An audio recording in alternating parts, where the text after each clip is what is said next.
Hello, everyone. Welcome to another episode of the podcast. This is number 303. You know what time it is. And this one is going to be the episode that I promised you last time that never amounted to much. Yes, we're going to get into it.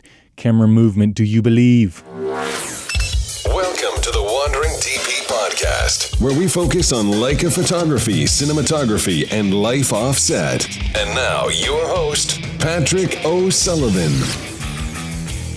All right, welcome back, everybody. I am pumped, significantly pumped to delve into a topic that I've ignored for nearly 5 years, actually more than that if we're being honest.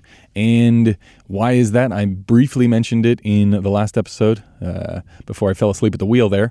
And it is that it is really hard to talk about because I like things that I can take it and I like information that is passed on to me in useful little nuggets that I can take and go experiment for myself so that I can verify what you're saying, so that I can trust you that you are actually not bullshitting me. And I hope that you can do the same here. You take some of the ideas that we talked about in the breakdown, you go out there and you do them, no matter what the scale is, right? Even if you're using little tiny lights versus the big lights that we're using, it comes down to the ratios, the quality of the light, and it scales up, right? Things should get easier as you get on larger and larger sets. At least that's the way that I have found it. Because not only are you working with better people that sort of take all of the inputs that we have here, this is stuff that you pass on to the team and they say, yeah, that's great that you heard that on the internet from some dipshit, but listen, this is how we are actually going to do it. And then usually, if you're lucky, 9 times out of 10, it's actually going to look better. And then you take credit for it, that it was actually your idea when it wasn't. You're there as the curator of the image. So if it ends up looking nice, well, you get the reward for that. And if it doesn't, well, then you know not to trust those people, number one, but also that I was right, which is few and far between, right? Very rare. But that is the case. That's why I like the podcast where we do the breakdowns, because that's sort of the proof of work. Does it go? Does it not go?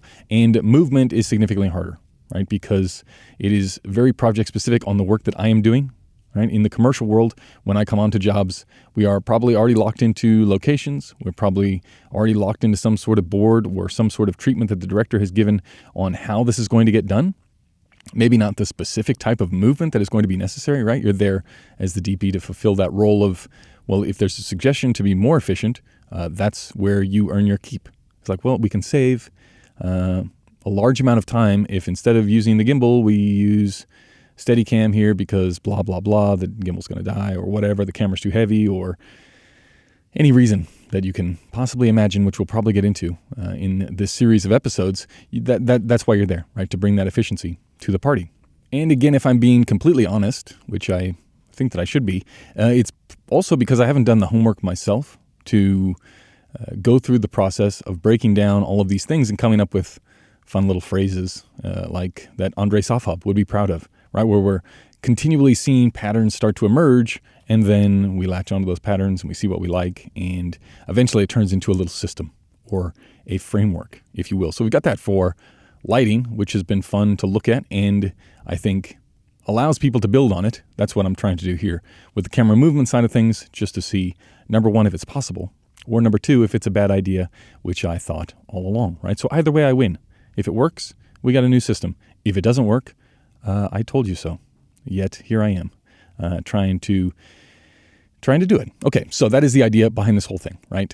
Camera movement, what we are going to look at, and I think the best thing to do, which I didn't do with the lighting stuff, because I was sort of stumbling through the process as we went, which came back to bite me, is that over the years, as this thing progresses and we start to see, okay, well, these things, this is the stuff that I actually like, and I can get closer and closer to replicating that very easily using different tools and different environments by identifying and using language to be able to clump into little groups, repeating patterns. Right? Like I know, or hopefully you know, if you're listening to this podcast and you have for some time, you know when I say the soft hub, you know exactly what that is, right? You know how to create it. You know the environments that it works well in. If you don't, well, probably good for you. That means you are new to the podcast and you have lots of back catalog to get to. So congratulations on that.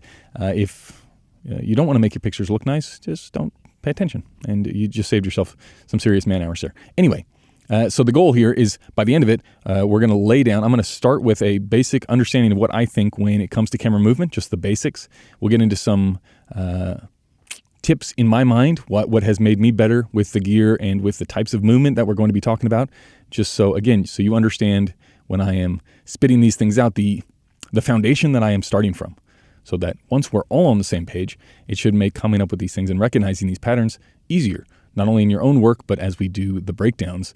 We won't have to continually, and I say the framework, everybody pretty much knows what that entails, right? The 5 or so ingredients that are entailed in there and what the results will bring. The goal of this section is to do that to movement and to then be able to quickly, because what you're there for, again, is maximizing efficiency on set and in the pre-production time. You're there so you can foresee what is going to look nice or what is going to match up with the director's idea of what they want it to look like, right? In combination with yourself, the production, the director, you come up with a look, and the value that you have is not just getting there on the day and then finding it, but actually saying, okay, well, these are the elements that we need to put together beforehand so we can actually make that achievable. And the better we are at recognizing the patterns that make up a success or that lead us down a very specific path, I think the more beneficial we will be to the directors, to the story, to the production. And hopefully that will lead to more work and better quality of stuff. So, okay. Before we actually get into the movement stuff, let's talk about the Patreon breakdown. This week it is Our Friend, shot by, I think it was Joe Anderson, Our Friend. And this movie is not an upper. Spoiler alert, not really a feel-good movie, a bit of a downer.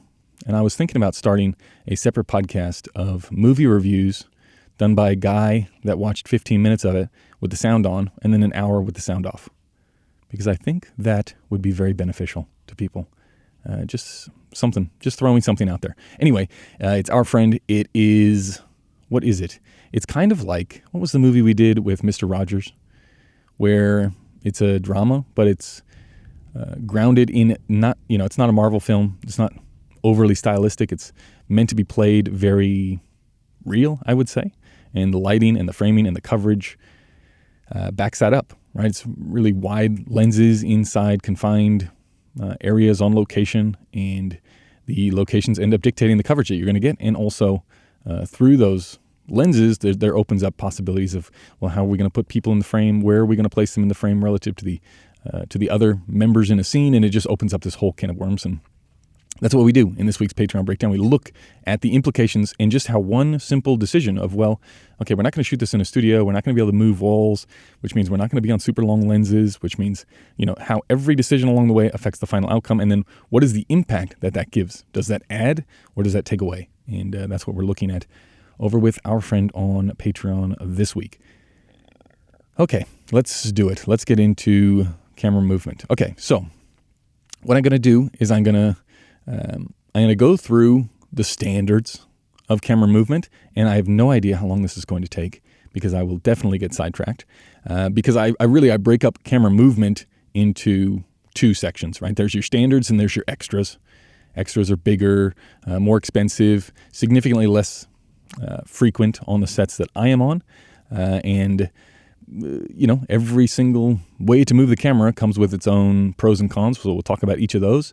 And then my tips for dealing with each of those. So then hopefully in the breakdowns, we can launch into stuff that actually makes sense and adds to the experience of those breakdowns, and that you can go out there and test, and you can sort of quantify or qualify, whatever the keyword is, that what I'm saying is actually true. And if not, you can report back to me and say, no, that is completely wrong.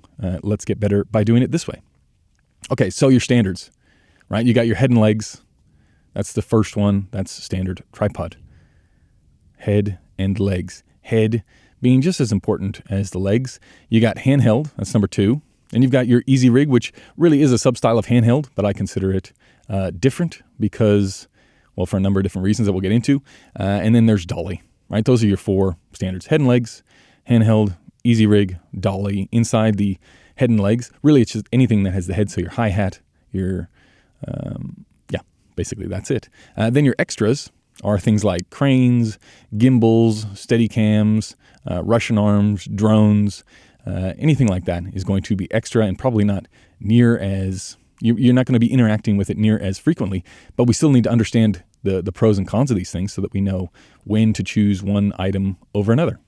And this is probably a good time to just pause for a second and do a little public service announcement to remind everybody of even if it's not explicitly what we are answering when we're talking to production directors beforehand, just dealing with the pre-production process in the lead up to a shoot, even if not the question isn't explicitly how is this going to help us, the real question that we are answering is, if we're going to go through all of the trouble that we're doing, everything that we're lining up the locations, we're booking everybody, we're getting all the gear there, we're getting it all out of the truck, everybody's time and energy is going into the specific story that we're about to tell.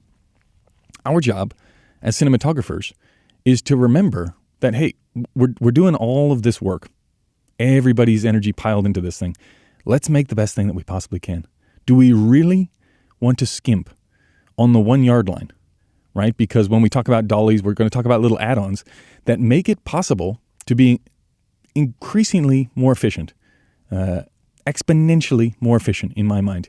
Because the goal of having this camera movement is to increase our flexibility or to be able to get a shot that wouldn't be possible without it. And these little add-ons that happen that increase the price, well, then it's a tug of war between production of, is this absolutely necessary? And the conversations, whether they actually happen or not, the decision comes down to, well, does it make it more efficient? Does it make it actually possible to get the shot? If so, what you're doing is justifying why we need this thing in order to get the job done, or in order to make it as we've sold it, right? As the idea has been sold, or as the director wants, or as the vision that you've put across as the cinematographer. Do we actually need this thing, right? So we're hopefully arming everyone with the idea of, well, this is why we need the thing, right? And these are the repercussions if we don't have the thing. And that is essentially what you're doing in those conversations, is you are providing a roadmap for the production to follow to lead us to the promised land. And all along the way, I think the cinematographer's job is to not forget that you are there to fight for the image, right? When no one else will. Everyone else is just like, well, maybe we've gotten this far. Let's just skimp on this thing. Or let's just take the road that's slightly easier. It's like, well, no. Everyone stop. Just remember how long it took us to get here. And we're not going to come all this way and then not get the $200 a day slider and put it on the dolly, right? Like, if that will increase the overall, the amount of leverage that we're able to gain from that 1 or 2% increase in the possibilities that the shot is going to look slightly nicer, if that is even in the realm of possibility, we should do it, right? Because everyone works so hard. So it's almost like the cinematographer there reminding everybody, hey, remember we're still doing this to make this thing. And it's our job, especially in the image department, to not let people forget that this is really hard. Everyone's done a lot of work to get to this point. And let's not fall over now, right? And you need to be coherent and to be effective at getting people on your side. And remembering that, you have to come in with answers, and you have to come in with justifications for why you need something. And the easier or the more effective you are at articulating why you need a certain piece of equipment or why something has to move a certain way, the more evolved your arguments are for that, well, the more convincing you're going to be. And the more convincing you're going to be, the more people are going to feel at ease. The more people feel at ease, the likely it is you're going to get the thing. And the more that you get the thing to actually do the job, if you're correct, the work is going to come out better. If the work comes out better, guess what? Ta-da, you're going to be working more. Right? So eventually, learning all this stuff and equipping your arsenal with the ideas, even though it doesn't come down to, there's not arguments. Well, sometimes there are about like, do we need the dolly, or do we need Steadicam, or do we need whatever it is? Like, if you come in, that your job is to come in and spend the resources as effectively as possible. And that's really the goal here. Okay, so let's get into it. Head and legs, right? Again, we're going to go pros, cons, sort of the best use cases, and then my decision tree and sort of tips when it comes to this stuff, right? Head and legs, always there, right? The pros, always there. It should be on every job. It should never be left behind. There's no reason for it to be left behind unless you are hiking to the top of, Mount Everest. Even then, you're probably going to want one, right? Maybe a little bit lighter than the normal one, but you're probably going to want one. There's no reason to leave it behind, right? It is rock solid, easy to operate. There's no fatigue on you, right? You don't get tired. If I'm thinking about what's the pros, if we do a whole day on the head and legs, what's the pros? Well, the pros are I don't have to hold the thing. That's an enormous pro. That frees me up to do other things. It's like having another crew member there, right? Especially if you think about how the work is divided up on larger sets, because you'll have an operator, you'll have a DIT, you'll have focus puller. The more you can get those things off of your plate, the more you can focus on the overall image, which is the actual job, right? So the more that you can remove yourself from that process, the more time and energy you have to focus on the actual image, which I think will create better results. So it's there. It's easy. It's very easy to operate. It takes about 2 seconds to learn how to operate a tripod. Now, for some of the hacks that we're going to talk about, it takes a little bit longer.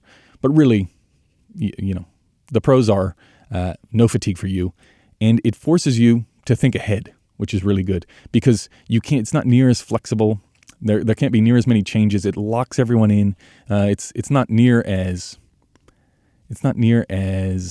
harsh or as dramatic on a set as, say, working with film versus digital, but it does require more planning. It does require a little bit more forethought when you're coming up with shots because you got to lug the head and legs around. Right? It's less reactive, which means you got to plan a little bit more, which means you have to have those discussions earlier, and that is a pro in my mind. Right? The more you can get that done when 50 people aren't waiting on set, and it's just you and the director and whoever else needs to be in those conversations, probably the more effective you're going to be when you actually get there on the day. You're going to get that stuff on camera versus wasting the time trying to figure out how you're actually going to pull something off. So it really does force you to think ahead because it is limited in its movement. Right, you're just locked there.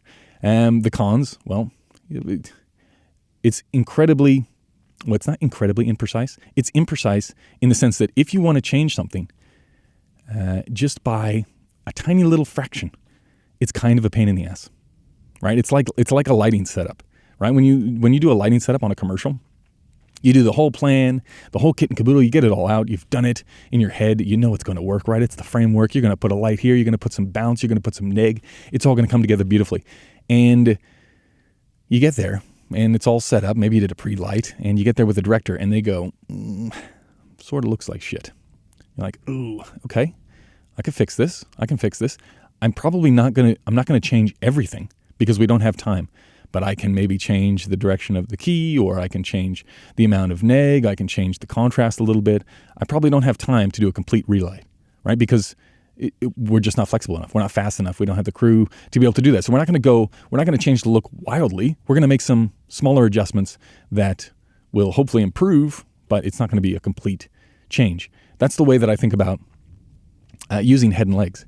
Right? It's like maybe you get one little slight change, but you can't be, I guess you could. It would just piss a lot of people off. If you got there and you're like, you know what, I'm going to bring out the tall legs, and we want to be about 5.5 feet high and looking down like this. And then you look at it and you're like, ooh, it would be better if we were like 4.5 feet. It's like, okay, well, you got to get the baby legs. Okay, bring the baby legs in. Baby legs coming. You're like, ugh, what if we went right by about 2 feet? Okay, the grip's got to come out. They got to hold the tripod over there. Like, no, I sort of liked it back the way it was before.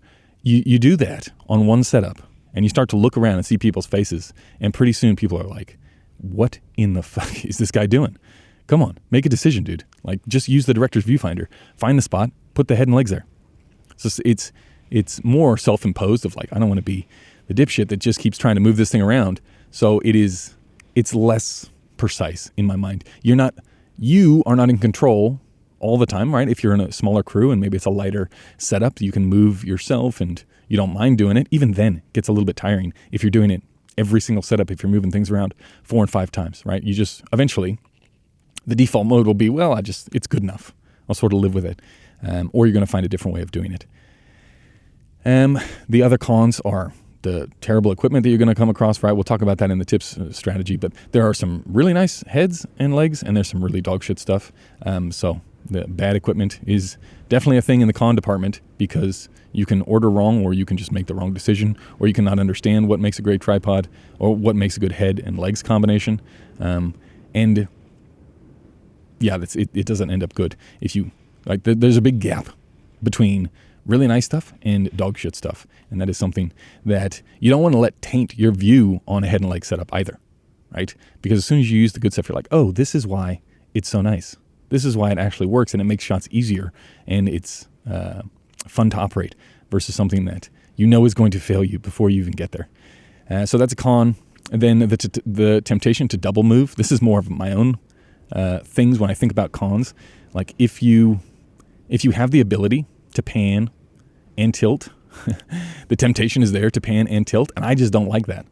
I like just my own styles of what I like to watch. I like single axis moves better, and that. But again, that's just like the first thing that pops in my head is the temptation will be there to get on a lens where you're going to have to pan and tilt at the same time, and it's not my vibe. So that's a personal one. And then of course the last one is heavy, which leads into our very little precision, because the nice stuff, the stuff that I prefer, is heavy. And if it's heavy, it's sort of a pain in the ass to lug around and to be picking up and putting down. I guess that goes hand in hand with the pro of you don't have the fatigue of holding up the camera the whole time. And usually the heavier, the nicer it is to actually operate. So if you got somebody else to lug the thing around, kudos to you. That is what you want to do. You want to get something heavy that someone else picks up. Okay, so when I think, okay, we're definitely going to shoot this on head and legs, it's going to be interviews, right? Interviews, static shots, producty stuff, tabletop, where you need to have something centered for a long time. Even then, even in like the product world, it's probably not the best because of that lack of precision that we talked about. But depending on the scale of where you are, really it's interviews, right? You probably, if you're just a small crew, you're probably not going to whip out the dolly to do some sort of an interview setup. So I would say that's when you use the head and legs. Also, it's nice, even if you're doing something that is handheldy or handheldy really, or easy rig styling, that it's nice just to have a base to operate from. I mean, most of the time when you're on something that is properly crewed, you know, the carts are going to be out and they'll have their own plates on them, and the camera team can work from there. But even if you're lining up shots, right, on a handheld day, you just want to see the lighting, it's nice just to have the rig there that you can plop it down. And so I would say it's a no-brainer. Head and legs, no-brainer for being there all of the time. And everyone is happy to have that on the list all the time of like, yep, we need head and legs. Okay, for our hack uses, well, I like the hack use of using the head and legs for a handheldy look on heavy lenses, long takes, right? That's this whole show that we're doing, or this whole commercial that we're doing, it's all handheld. They like that vibe, but it's a longer lens, or you're a terrible operator, which there are a lot of, right? Everybody thinks they're a good operator until you see someone that is terrible. You're like, Jesus, this is not good. That's when you suggest, hey, why don't we go, it's a little longer lens there. Why don't you try just plopping it there on the head, and we'll see how that goes. So the handheld look, right? It's the figure 8 float. It's the same float that we use for the Easy Rig, right? And the whole idea behind the figure 8 float is it's a figure 8 that you're doing with the head, and you're making micro adjustments along the way, but the 8 basically gives you an open and a close to each shot. So especially works well in commercials, and you'll see it all the time. As soon as you see the pattern, it's very hard to unsee the pattern in handheldy stuff because, and I think it was Chase Irvin when he was on the show, in those initial episodes, when he was talking about communicating with the Steadicam operator and just saying like, okay, every time that we're doing this shot, I need an open and I need a close. Just open each shot and close each shot. It's like, even though it's not going to be, maybe it won't even make the cut, but just give us the option that it's going to be there. And the great part about the figure 8 and the floating figure 8 is that you're sort of setting a rhythm like a conductor. You know, if you can imagine the little conductor in front of the symphony, they got that little stick thing going, and it's going back and forth and back and forth and back and forth, and you're setting the tempo for whatever this ad is going to be. And if you keep that up throughout however many days you're shooting, the montage will start to feel quite linked and quite nice. So you can get away with that on the longer lens or on sort of a more difficult shot, or if you're a terrible operator, you can get away with that on the head and legs just by divvying up the tilt and pan adjustments, and that makes it significantly easier and much more repeatable. So, like I said, the decision tree for, okay, do we need sticks? Well, are we on a job? Yes, we always need the sticks. We always need sticks. We always need hi-hat. Those things are standard. If you're asking for equipment, the industry standard where I am is the O'Connor 2575. It's like, yes, they make smaller versions. Is it good to get the smaller version? No, I would never. just get the biggest one, right? Unless you're doing the Mount Everest hike. I get the biggest one. It's like, why wouldn't you get the biggest one? It's the nicest. I like it over the other ones. I know it over the other ones. It is the standard. You might as well get the standard because that's the way to do it. Now, I will say that there is, depending on where you're at in the world, right? Some people In some places, Mitchell or Moy is the standard. In other places, the bowl is the standard. I don't really have a preference, right? Because you're not really dealing with it as a cinematographer. But if I am dealing with it, right, we're in trouble, first of all, because I am operating the thing. And you know that if I'm doing anything, but I want to bowl, right? Because that usually means we're on the legs, and I want a fast way to level the thing. Leveling it by yourself, leveling the Moy or the Mitchell mount is like, it just is nightmarish. And I don't like doing that. So I prefer the bowl for everything. But I can understand why people, why grips prefer the Moy, because it is, it's a much more solid foundation than the bowl mount. But the bowl nowadays, with the cameras as light as they are, maybe if you're dealing with like some crazy IMAX camera, right? Mitchell makes sense.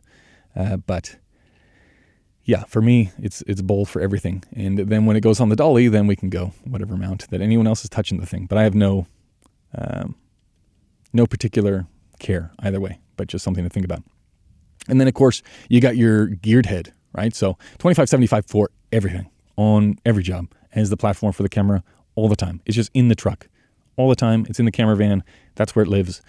You never know. Doesn't matter how many handheld jobs that you go on. Eventually you get to a shot where it's like, well, again, like you just want to see the lighting, or you just want to make sure, or you want to have people viewing, the costumes that have to get okayed. These things have to get checked. If they probably don't want to do it from the camera cart, they want to see it in the actual location or on the set. So it's just easiest to have it there standby. Okay, so geared head. Yeah, if you need repeatable moves, the 2575 is significantly harder to do, right? Because the geared heads, you just count your circles. You count your little windups. You go, okay, I got to get, in this certain amount of time, say it's a 5-second pan for the shot.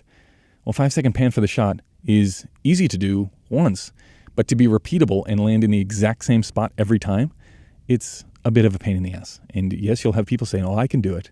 Trust me, I can get it." Yeah, but it's just significantly easier with the geared head, right? Because you just count the rotations, and you know for a fact that you're going to land in the exact same spot if your hand lands in the exact same spot. So if you have repeatable stuff, I would be using the geared head. That's when I would say, okay, well, it makes sense for the geared head. And you get that, it's precision on steroids at that point, because those little micro adjustments, you can make them time and time again. And that is where the advantage comes from. Obviously, significantly heavier and more of a pain in the ass to carry around.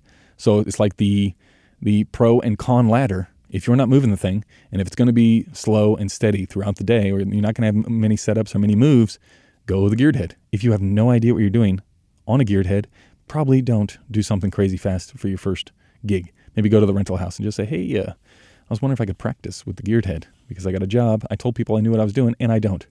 Right? You don't want to do that. You end up looking like a dickhead. So that's geared head. Again, just repeatable moves or precision, or you got enough people to be able to move the thing around. Okay, tips on the tripod setup when it comes to, yes, head and legs. What do we need? I would say don't skimp. Like that is one of those line items when you look at the cost of the rentals. It's like the shitty one. The shitty version is $200 a day. The best version, which is the industry standard, is $250. For $50, the peace of mind of going, yes, we definitely got the best, right? There's no better. It's not, oh, we need to whip out the 180 millimeter lens and it's too heavy for the 1030 O'Connor, and the whole thing starts to fall apart and we're not getting the precision, and you're sitting there and the director's looking at you like, why are you continually botching the shot? And you're like, well, I wanted to save the $50 on the, no, just get the nice one. Okay, so on the 2575, the one tip that I will tell you, which is absolutely mandatory, which is, who knows? Like, I don't know, maybe other people are doing this. I know everyone that I know is now doing this, is if you know how the 2575 snap plate works, it has to be reversed.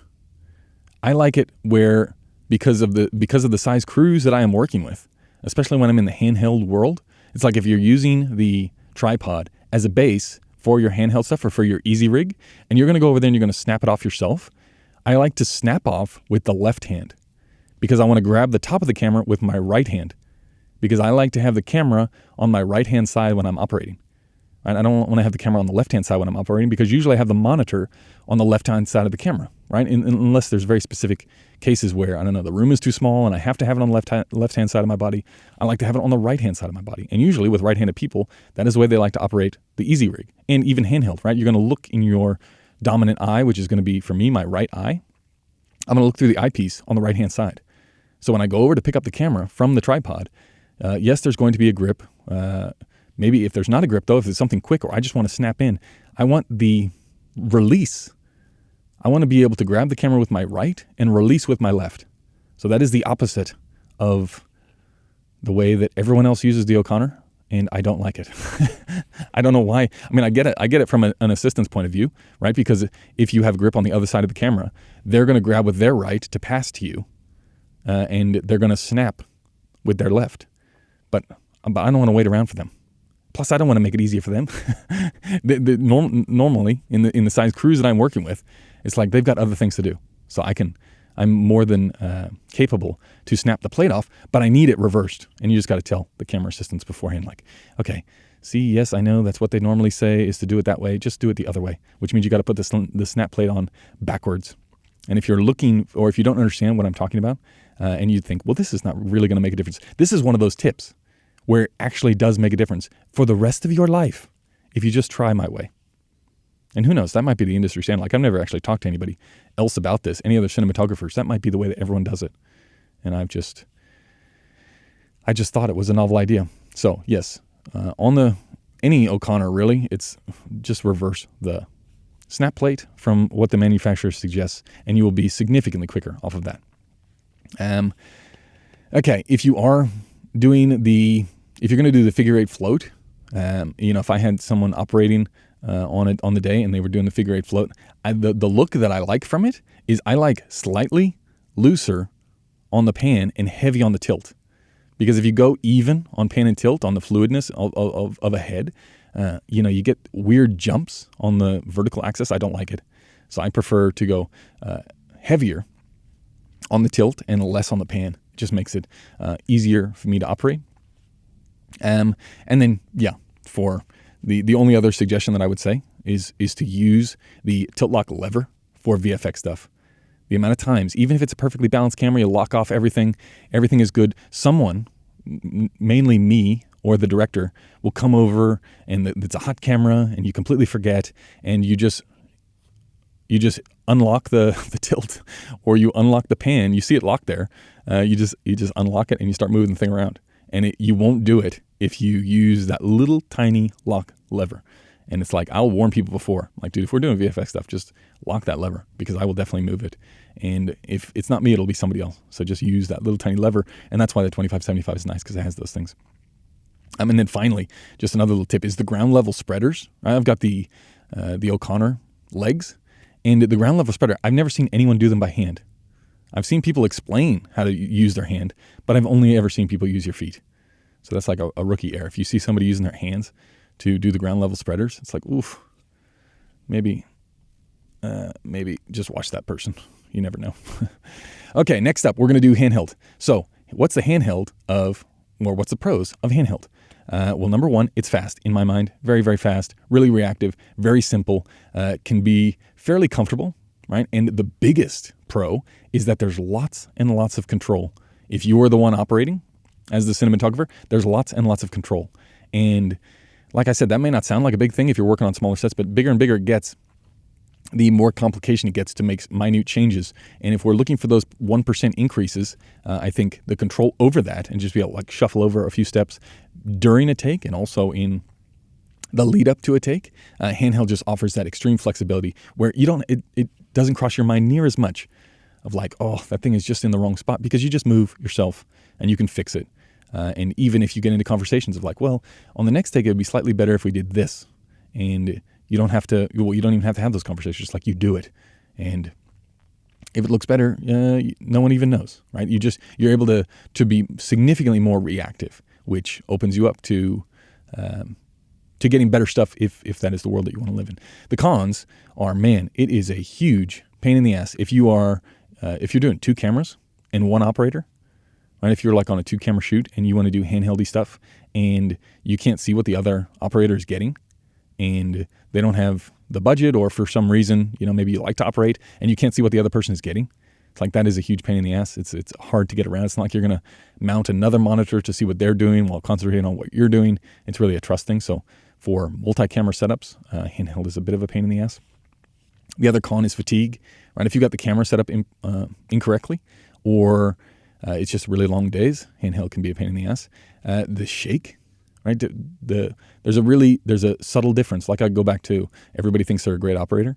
There is a shake that is induced by people that don't know how to brace the camera, and it's hard to coach people through that if they are, it's like you either can do it or you can't do it. And if it's too shaky, it's like, well, we've gotten to a point by getting to set and realizing that is the case, that it's not going to be easy to do. And even if you're a great operator, like the fatigue sets in and you get those shakes and it doesn't seem super evident to you, but you look on a big screen, it's like, oh my God, I'm seasick. So cons are, it's significantly less repeatable, the action, because you're just going to have those micro adjustments along the way. A big negative for me when a director says, we want to shoot this thing handheld. And I'm talking about the traditional handheld where you're going to put it on your shoulder and you're going to walk around with it on your shoulder, is just the camera height. It is significantly less flexible than something like the Easy Rig, because normally you're locked into operating from the eyepiece or from your shoulder and using, if you're going to use a monitor, which I also don't recommend, because if you use a monitor that removes one more point of contact, which initiates or allows the opportunity for even more camera shake. So it's like, if you're going to do it, I would use the eyepiece. And that was another gripe of mine, is the old Alexa eyepiece would give me headaches, like incredible migraines within minutes of use, which means, okay, then I had to use a monitor, and using a monitor when you're operating on the shoulder, it eliminates that point of contact of your face. Right? Your eye can be, your little orbital bone can be really steadying in the camera, right? It acts as another point of contact, which can steady things up. And luckily with the Mini LF, they changed the eyepiece, and it's significant. I don't know if it's the refresh rate or whatever it was. I was getting really, really inoperable migraines. Like I couldn't continue. So I had to come up with a different switch. But I would say, the camera height when you're in that position is, if I'm 6'3", and you're dealing with actors that are not 6'3", then it ends up, you end up at an angle that is not so flattering to people. And if you want to fix that angle, right? Like I like to be just below somebody's chin when you're looking at them, like the camera height to be just below somebody's chin. If you're going to fix that and you're handheld, then I have to assume like a quarter squat position, and that quarter squat is fine for like 1 or 2 takes.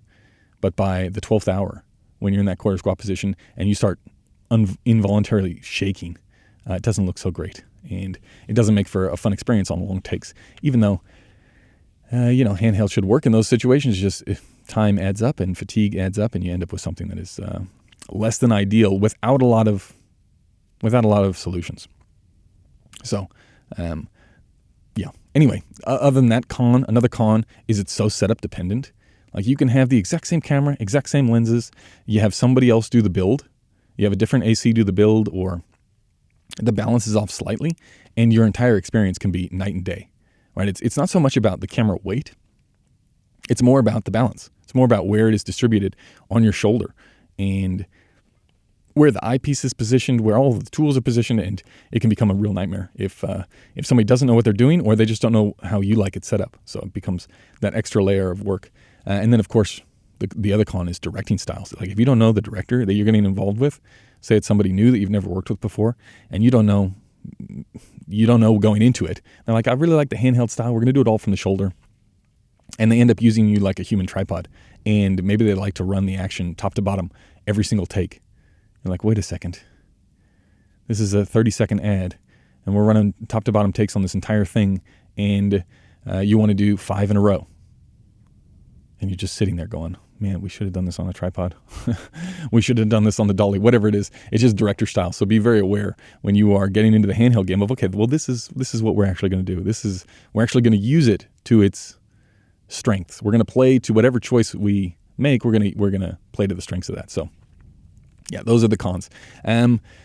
Best use cases in my mind is definitely something fun. I like fun stuff handheld because it gives you some motivation to get in there and try stuff new. And a little bit of freedom goes a long way. Like if you're working with a talent or a director or production, it's like, okay, embrace the changes that you see from take to take, rather than trying to repeat the same thing every single time. It gets a little bit stale if you go with that route. So something fun, montagey, anything montagey where maybe we don't have to be as steady. All right, if it's going to be quick cuts, if we're doing slow motion, if we're off speed, anything like that where it doesn't have to be repeatable and we can get different versions and try different stuff. You're going to be much more likely to experiment if you're in that handheld world and that vibe, and it just makes for a looser experience versus something like your head and legs where it's a little bit more regimented. Or if you have like one chance at something, again, if you have one chance at something, you want as much flexibility as you can get because you don't know what you're going to react to. So that would be another use case for handheld.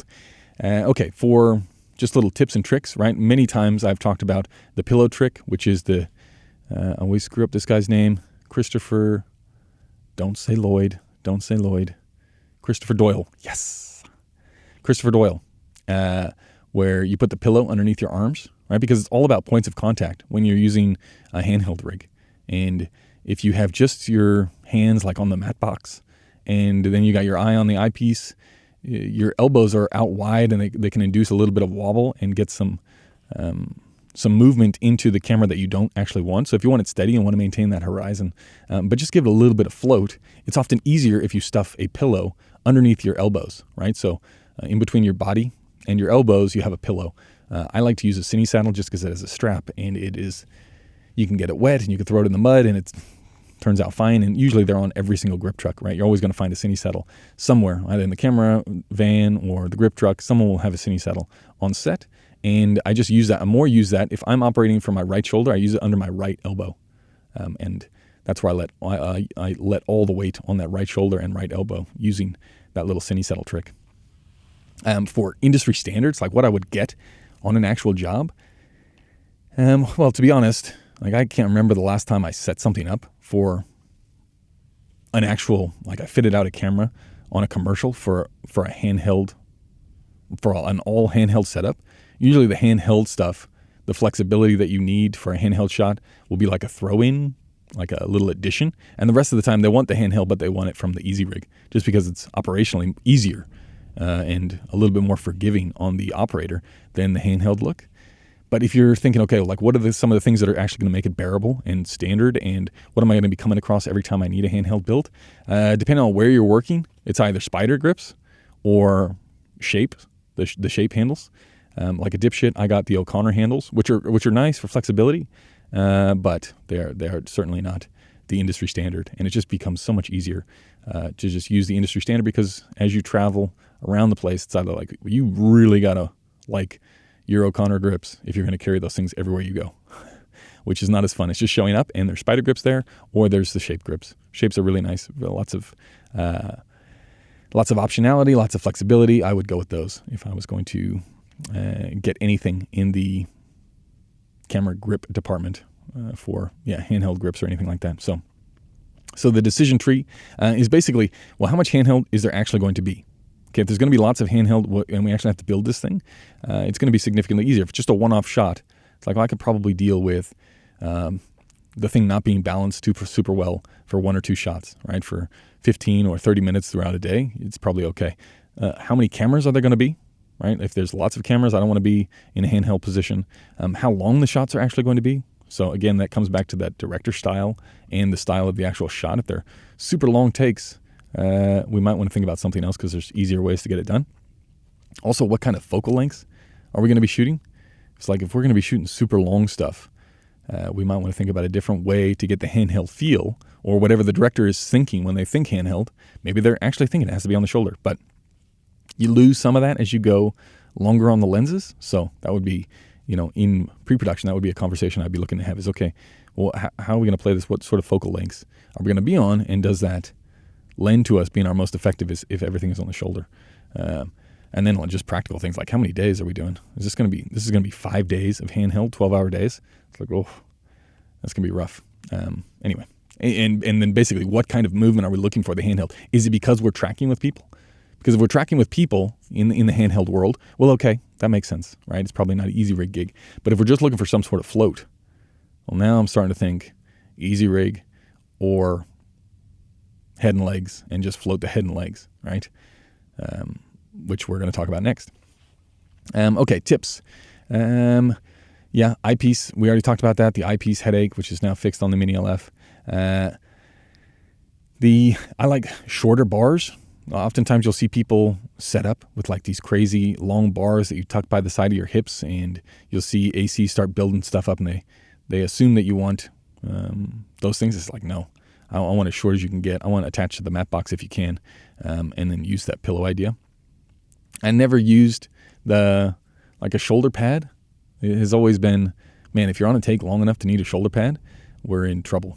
Like, that seems like that would be red flags for me. Like, really, I need a shoulder pad? That being said, I did use it on the film just because of the number of days that we were doing back to back to back with actual handheld shoulder work. So that's nice. They don't make the pad that I have anymore. I think they stopped selling them, but it's essentially just like something you stuff underneath your shirt. It's also better now. The Mini LF has like a built-in pad, even though it's kind of hard. So yeah, I don't know if I would go to set rocking the pad. Sometimes you see like, what's the name of the guy that did Sean? I can't think of the guy's name, but there's like his workshop on handheld work where he's in like knee pads and gloves, fingerless gloves, and I think he's got elbow pads on and like a helmet. It's like, that's serious. You're doing some serious handheld work. And that's not me. Anyway, okay.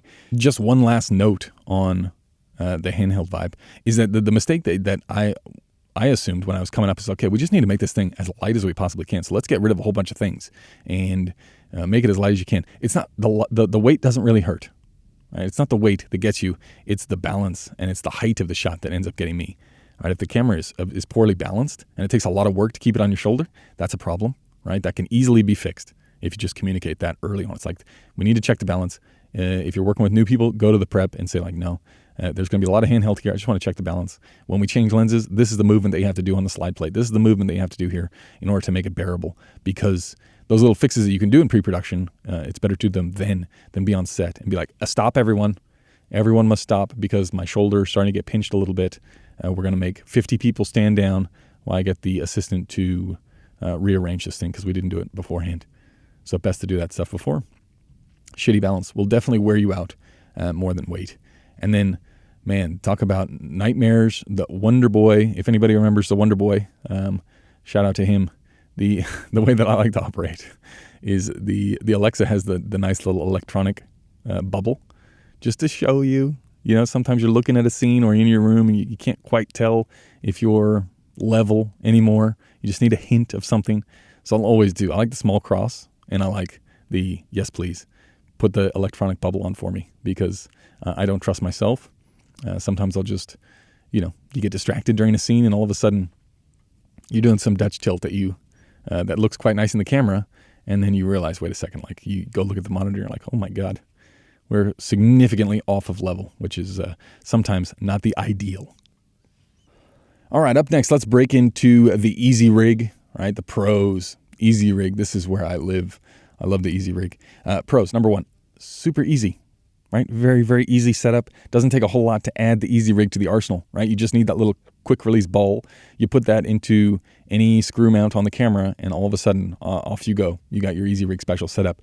Super fast, super versatile, all the pros of handheld that we talked about.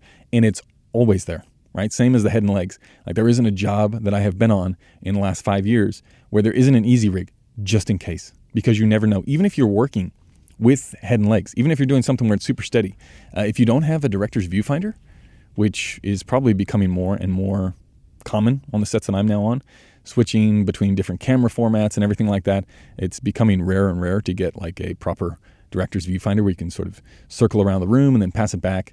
It's sometimes easier, especially if you're doing remote work, like the jobs we have been doing the past, almost 2 years now, of if you got a director that isn't there, the director's viewfinder doesn't get you much. So to be able to communicate the shot and then to sell that on to the agency or the client, whoever needs to see the things, sometimes it's easy just to throw the thing on the Easy Rig, float around, find your spot, pull off a couple stills, and that way you can converse about it as the rest of the work happens on the scene or on the set or with the lighting or with the crew, whatever it is.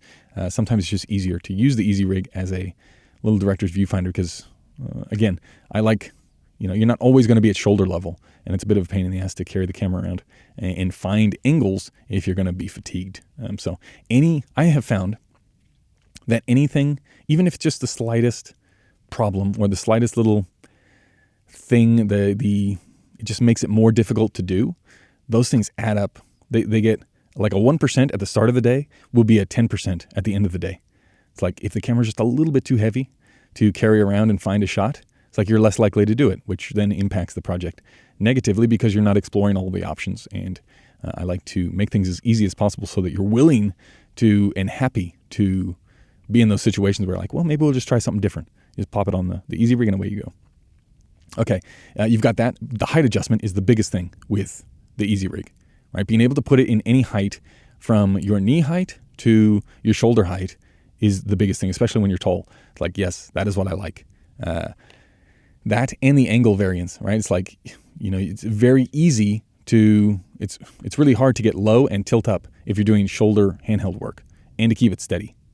It's really easy on the easy rig, right? You just pull it down, you tilt it up, and there you go. There's your angle variance. And if you want to mix it up from there, it's really quick and fast to move in between the two. So I would say easy rig every time.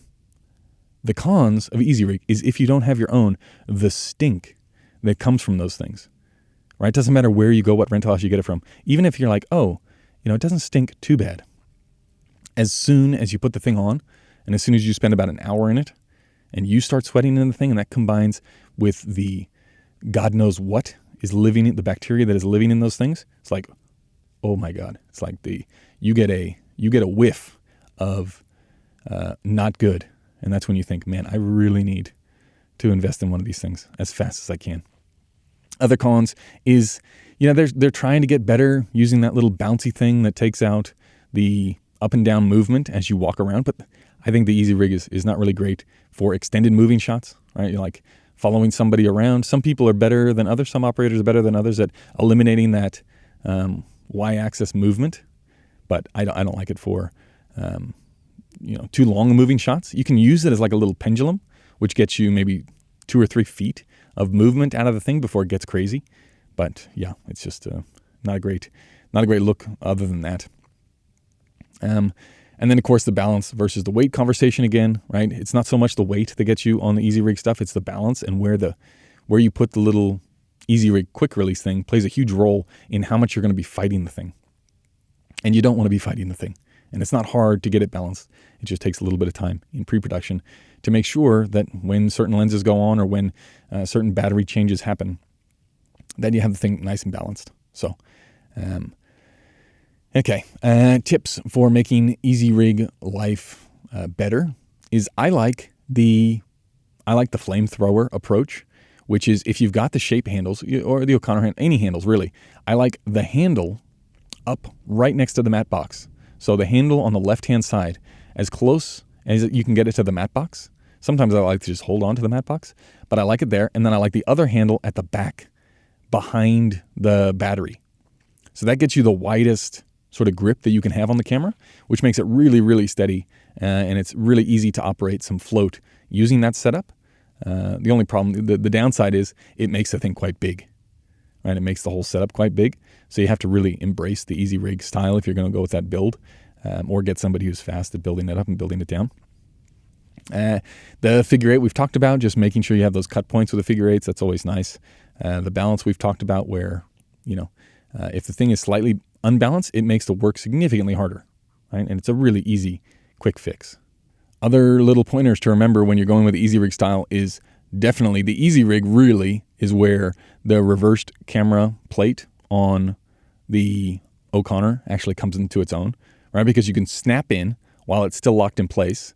You put your right hand on top of the camera and then you left to release the camera from the head. It just makes the operation really, really quick and simple versus doing it the other way. It's always a bit of a pain in the ass to get behind the camera and underneath it. And you can't really see. It's hard to look into. So this is where it really pays. I like the Vario, which is what I've got, the Vario 5, which is, I think, the latest one. It just makes it easy. You can set up the weight for the camera.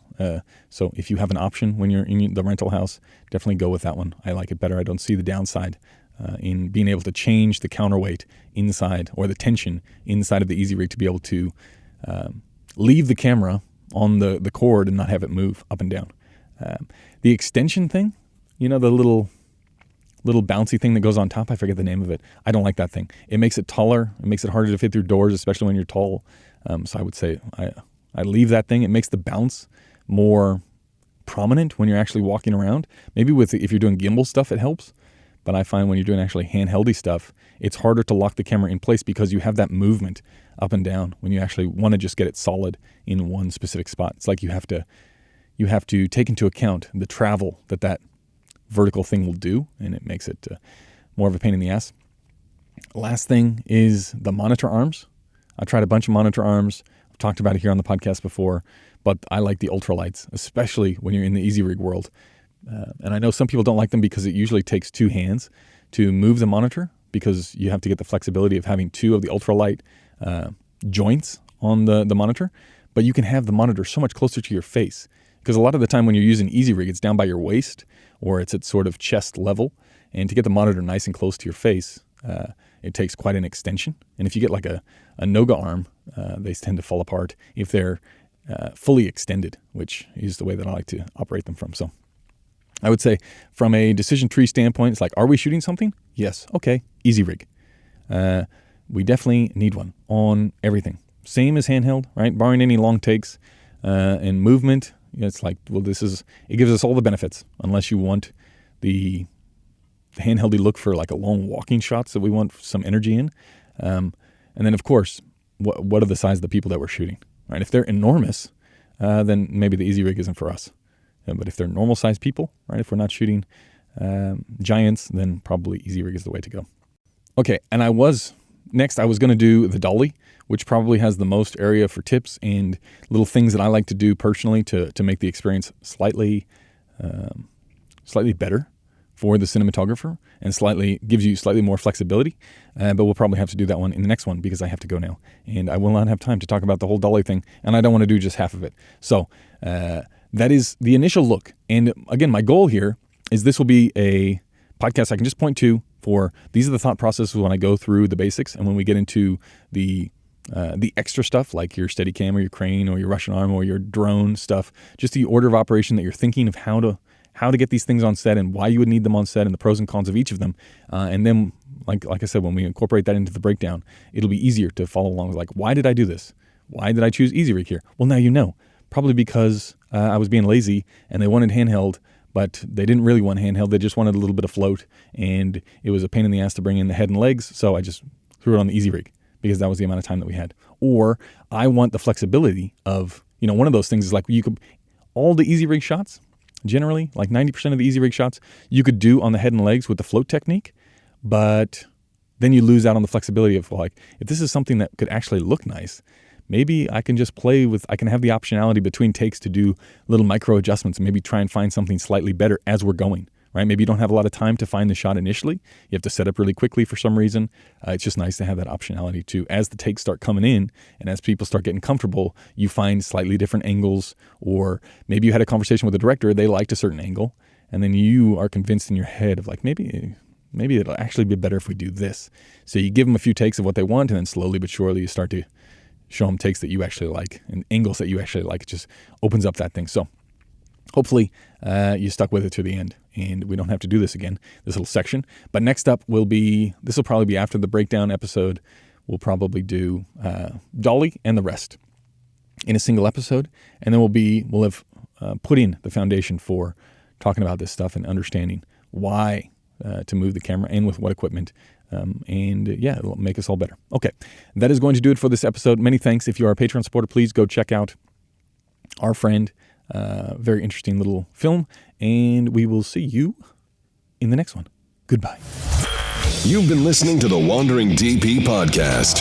For more information on the topics discussed in this episode and for show notes, visit www.wanderingdp.com. Thanks for joining us, and be sure to rate, like, and subscribe on iTunes.